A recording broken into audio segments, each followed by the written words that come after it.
Bonjour, bienvenue à la session «Dites-moi ce dont vous avez besoin et je vous expliquerai comment le demander». Je vais passer la parole à Nathalie, notre super orga de la mort qui tue. Bonne Merci préparation. Lisa. Bienvenue à tous et à toutes. Alors, je vais faire un partage d'écran. Voilà. Alors, vraiment une très, très bienvenue à cette conférence atelier parce que je ne vais pas parler pendant 45 minutes. Vous allez travailler. Qui porte sur dites-moi ce dont vous avez besoin. Je vous expliquerai comment le demander. Et non pas comme dirait Coluche, je vous expliquerai comment vous en passer. Alors, joie du direct. Le mot de remerciement d'usage de nos sponsors, sans qui cet événement n'aurait pas pu avoir lieu. Donc, merci à eux.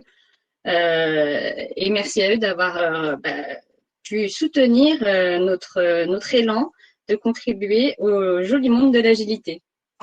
Alors, qui suis-je? Je suis consultante coach professionnelle depuis 2018 et avant ça, j'ai eu une demi-carrière, on va dire, dans l'industrie en tant que consultante en organisation et manager d'équipe. Et à l'occasion, eh bien, de toutes ces expériences, j'ai vraiment eu à cœur de développer l'accompagnement des équipes, des organisations et des individus afin de faire lien autrement ensemble, de gagner en efficience, en plaisir et en sens au travail. Et le point de départ de cette conférence, elle est venue à l'occasion d'un séminaire que je co-organisais et pour lequel on avait envoyé un questionnaire. Juste une première question. Vous m'entendez bien? Parce que j'ai quand même un doute. Super, merci beaucoup. Ce serait dommage que je fasse toute la conférence en parlant dans le vide. Je vais laisser Isa ou Noémie répondre par rapport à la question de Stéphanie Ruti sur les deux confs. C'est pas normal. Donc, l'histoire de cette conf, c'est ce fameux séminaire et un questionnaire envoyé à tous les participants dans lequel nous demandions quelles sont vos missions et de quoi avez-vous besoin pour réaliser ces missions au mieux. Les réponses ont été d'une diversité et parfois interpellantes, puisque, entre autres, on a eu le droit à « j'ai besoin d'une augmentation ». Et tout ce mélange-là entre messages subliminaux, entre besoins, solutions, demandes, m'a fait réfléchir aux besoins, justement, à la nécessité d'arriver à démêler tout ça. Et voilà ce que je vous propose. Mais avant de démarrer, j'ai besoin de savoir, j'aimerais savoir, de quoi avez-vous besoin pour que cette conférence se passe le mieux possible pour vous? Est-ce que vous voulez bien répondre dans le chat, s'il vous plaît?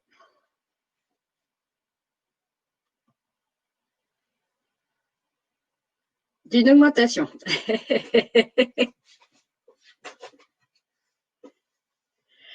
D'une bonne connexion Internet. Des astuces concrètes. Une bière. Apprendre quelque chose. De comprendre les blocages. Ok. Bien. Du concret. Beaucoup d'attentes. Moi, j'ai besoin, la bonne connexion Internet, j'aurais du mal à y répondre. Merci Laurent. Moi, j'ai besoin de partage et de proximité. Alors, c'est vrai que c'est difficile en distanciel. Donc, la demande que je vous formule, c'est de bien vouloir continuer comme ça à partager avec moi sur le chat. Ça me nourrit et puis ça fait que j'ai pas l'impression d'être toute seule à parler devant mon PC. Donc, merci pour ça. Alors, qu'est-ce qu'un besoin? Comment expliquer à un collègue que sa demande n'est pas claire du tout alors qu'elle lui semble évidente? D'accord. Ça, on parle sur la demande. Qu'est-ce qu'un besoin, à votre avis? Là, je vous laisse répondre dans le chat.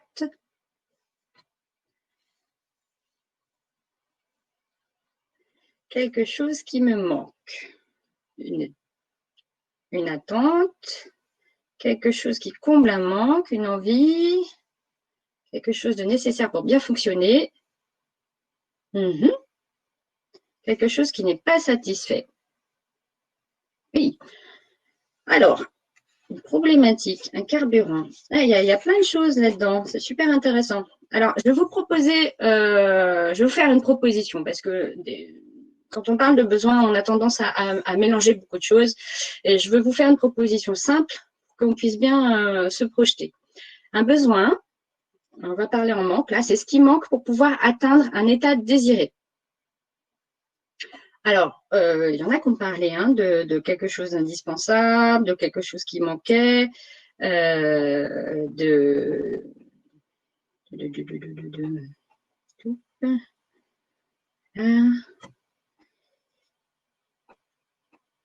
une attente qui comble un manque. Voilà. On peut avoir des besoins qui sont nourris ou pas nourris. Quand on parle de manque, c'est quand on a un besoin en creux, on a un besoin en manque, effectivement.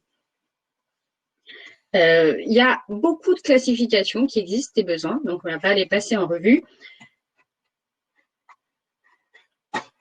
Je vais prendre une de... la plus connue de base, c'est la pyramide de Maslow, les fameux besoins primaires, etc., qui a été assez critiquée.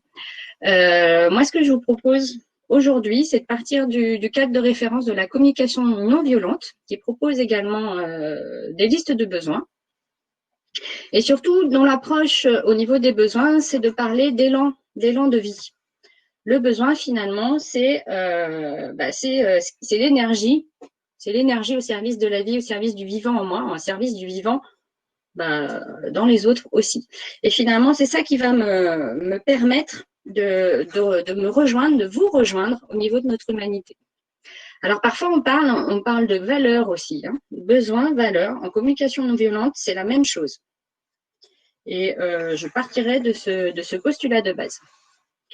Alors, comment on fait pour reconnaître ses besoins? Et bien souvent, on a tendance à confondre le besoin et la solution. Notre cerveau, il est câblé de toute façon pour réfléchir en termes de solution. On optimise à chaque fois. Donc, au moment où, dans une situation, on va ressentir de l'inconfort, on va avoir tendance à aller tout de suite chercher comment est-ce que je peux me sentir mieux. Et justement, comment on va aller être dans la recherche de solutions. La fameuse réponse que j'avais eue à mon séminaire j'ai besoin d'une augmentation. J'ai besoin d'une augmentation, ça peut couvrir plusieurs besoins. Le premier besoin que ça peut couvrir, c'est un besoin de reconnaissance. J'ai un besoin de reconnaissance parce que c'est vrai que la symbolique de l'argent et du salaire, pour moi, c'est une façon de recevoir de la reconnaissance, c'est d'avoir une augmentation de salaire. Mais je peux aussi avoir, oui, je vois qu'il y en a qui connaissent les valeurs ajoutées, oui, super, un besoin d'équité. C'est-à-dire que je me sens pas, j'ai l'impression que, à travail égal, il n'y a pas salaire égal. Donc là, derrière, en demandant une augmentation de salaire, en fait, c'est une façon de demander la reconnaissance de ce besoin d'équité. Et puis, je peux aussi avoir un besoin plutôt de type abondance, c'est-à-dire un besoin lié à, au fait, de pouvoir subvenir à mes besoins de me nourrir, de me loger, d'avoir des loisirs, etc. Donc, d'avoir suffisamment d'argent pour le faire. Peut-être que je trouve que je ne suis pas assez payée et que ça ne me permet pas de répondre à ces autres besoins. Donc, il peut y avoir plein de choses au milieu. Et quand je réponds à un questionnaire sur un séminaire, j'ai besoin d'une augmentation, là, j'envoie des demandes cachées et on reviendra dessus. Donc, c'est important de prendre le temps, avant de formuler une demande, de se connecter à nos besoins. Alors, comment on sait qu'on a un besoin? En général, c'est qu'on ressent de l'inconfort. On va avoir des émotions. Je ne vais pas du tout rentrer dans le chapitre des émotions. Il y a eu des très belles confs qui ont déjà été partagées, là, ne serait-ce que hier et aujourd'hui. Et puis, la littérature est assez abondante là-dessus. En tout cas, nos émotions, nos ressentis physiques, ça va être des signaux d'alarme. Ça va nous dire, attention, là, il y a un besoin qui est satisfait ou qui n'est pas satisfait. Et comment je démêle, comment je vais aller creuser à la recherche de ce besoin? Il y a quelques astuces. La première, c'est qu'un besoin, c'est abstrait. Donc, j'ai besoin de, contrairement à une stratégie, une solution, où là, eh bien, on va pouvoir dire j'ai besoin que. J'ai besoin que tu me donnes, j'ai besoin que tu me fasses que tu m'augmentes, par exemple. Là, il y a une augmentation, mais c'est pas mon besoin. J'ai pas un besoin d'augmentation dans l'absolu. Un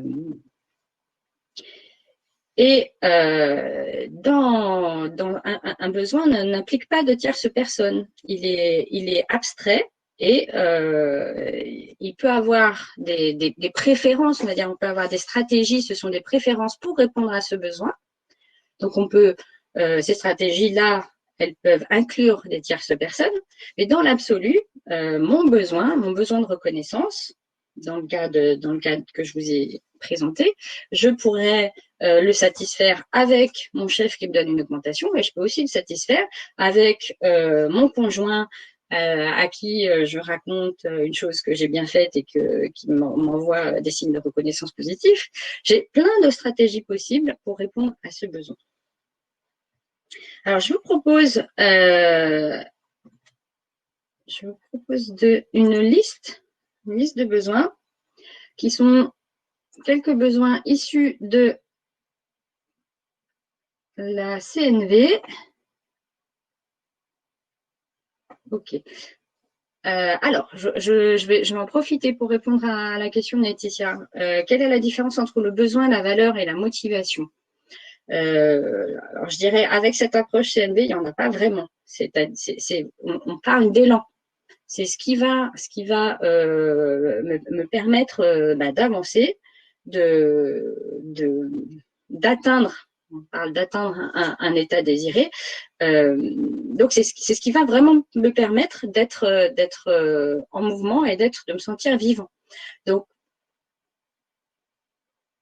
suivant les contextes, effectivement, on va pas forcément mettre exactement la même chose, mais on part du principe, on va pas être trop puriste. L'idée, c'est de pas se prendre la tête avec ça. Un besoin, c'est vraiment cette idée de ce qui va me porter. Est-ce que je réponds à la question, Laetitia?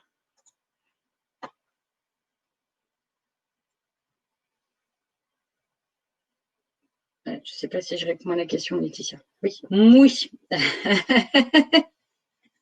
Ok. Bien. À creuser. Oui, à creuser. J'ai fait exprès aussi de vous montrer ces cartes qui sont les cartes valeur ajoutée parce que on va retrouver des choses. Par exemple, ici, vous retrouvez reconnaissance. Vous allez la retrouver dans la carte, dans les listes de besoins que vous pouvez en ressources que vous pouvez trouver sur Internet, sur des sites ressources de communication non violente. Et oui, il y a beaucoup de liens entre tout ça. Ce qui est important, c'est d'aller voir c'est quoi qui me porte à un instant T, hein, parce que là, on n'est pas dans la projection. Peut-être c'est la différence entre motivation et oui, tout à fait, les besoins sont à rapprocher des valeurs. Hein. En tout cas, dans le cadre de référence de cette conférence-là, je tiens à le préciser, parce que je me base et le terme valeur est souvent le terme qu'on va utiliser dans les entreprises. Alors, je vous propose un exercice par rapport à ces besoins. Je vais vous partager quelques situations qui peuvent être inconfortables et je vais vous demander dans le chat de me dire quels sont les besoins pour vous, si vous êtes dans cette situation-là, quels sont les besoins qui sont touchés. Donc, par exemple, la situation où il n'y a plus de café dans la cafetière, alors que c'est vous qui avez lancé le café et que vous n'avez pas encore eu le temps de vous servir.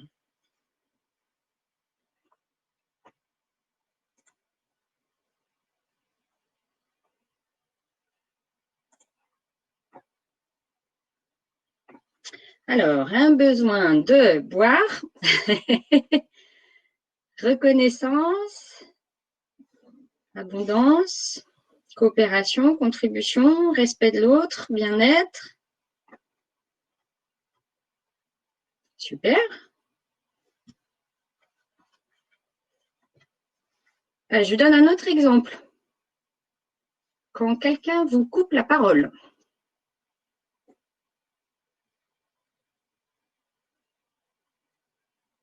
quels sont les besoins qui sont touchés? Respect, reconnaissance, interdépendance.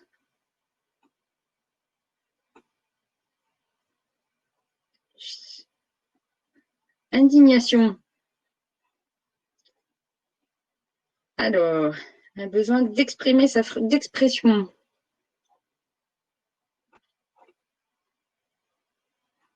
Ok, respect.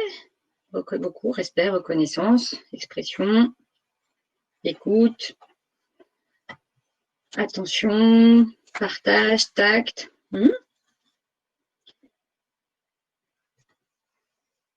Quand une réunion à laquelle vous participez déborde de l'horaire prévu.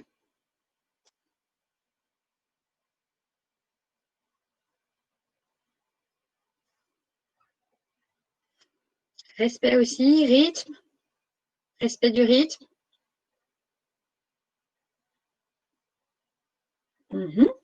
Respect, préservation, respect de mon planning, autonomie.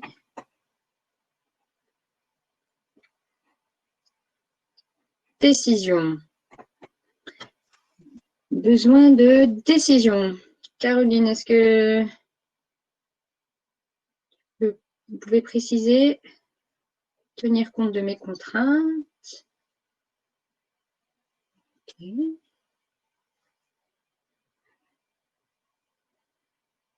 Attention. Donc, dans tenir compte de mes contraintes, là, je vois Nathalie, en termes de respect, ce serait plutôt confort, soutien. Ok. D'accord. Respect du temps prévu. Efficacité. Ah, l'efficacité.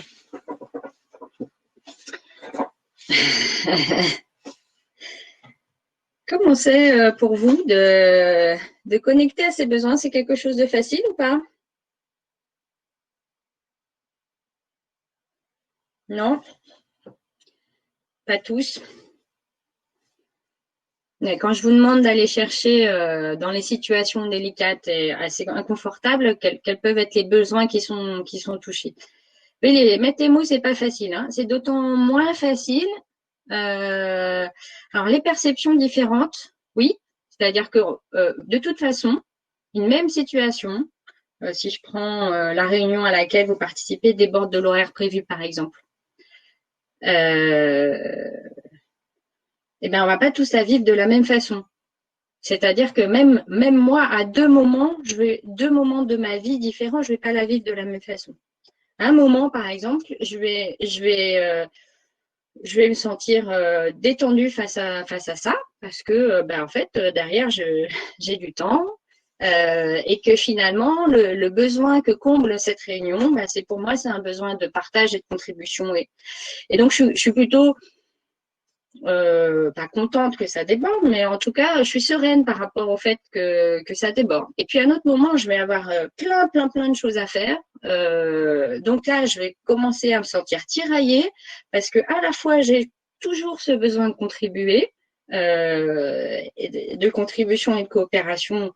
Donc, j'ai cette réunion à laquelle j'aimerais bien pouvoir continuer à participer pour répondre à ce besoin-là. Et en même temps, peut-être que j'ai pris d'autres engagements. Et effectivement, ça vient titiller aussi mon besoin de respect de mon rythme, besoin de préserver aussi mon temps et mon énergie, parce que si la réunion s'éternise, derrière, je sais que j'aurai besoin de rattraper ce que j'ai pas, de décaler, on va dire, tout mon agenda derrière. Donc, suivant les moments, ça va pas chercher forcément les mêmes besoins. Hein. Donc c'est ça aussi, c'est que il n'y a pas d'absolu et une situation, on va tous réagir de façon différente. Et c'est important aussi, oui, c'est important de pouvoir connecter à ses besoins. Alors sur le coup, c'est toujours plus difficile, hein, à chaud. Donc là, on fait l'exercice, mais c'est pas dans un cadre où pendant la réunion, je vous encouragerais à être capable de connecter à votre besoin pour réussir à faire une demande tout de suite. En tout cas, je vous donne cet exemple pour illustrer, c'est que dans ces situations inconfortables, et bien suivant les moments de la vie, oui, elles sont plus ou moins inconfortables, plus ou moins confortables, et elles vont faire résonner, pas forcément toujours les mêmes besoins. Et sur le coup, effectivement, Céline, on n'est pas forcément capable de faire ça. Hein. Déjà, de prendre ce temps, de se recentrer, parce que dans n'importe quel contexte, hein, ça demande du temps d'aller voir, tiens, qu'est-ce qui se passe en moi? C'est comme si je regardais, j'ai le voyant sur le tableau de bord qui vient de s'allumer, mais je ne sais pas ce qu'il va me dire. Donc, il faut que j'aille regarder la notice de ma voiture pour pouvoir savoir qu'est-ce que veut me dire ce voyant de bord et ce qu'il faut que je fasse derrière. Donc ça demande du temps.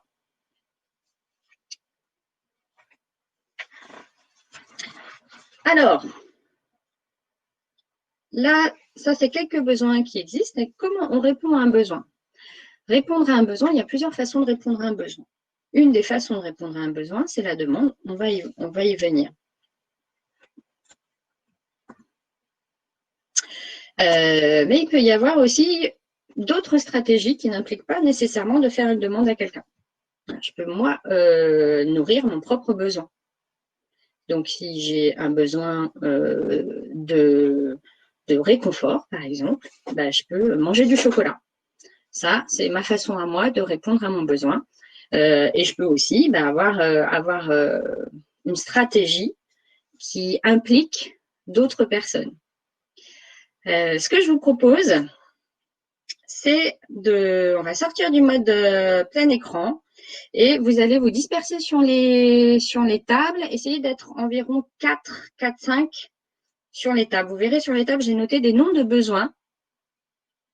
Et pendant 5 minutes, je vais vous laisser partager quelles sont vos stratégies pour répondre aux besoins qui est écrit sur le nom de la table. Moi, je suis disponible par le chat. C'est une question par rapport à ça.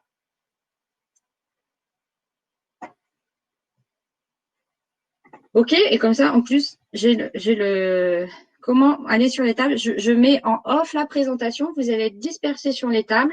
Et après, alors si vous êtes à un autre étage, 48, normalement, ça, je suis pas sûre que ça tienne sur cet étage-là.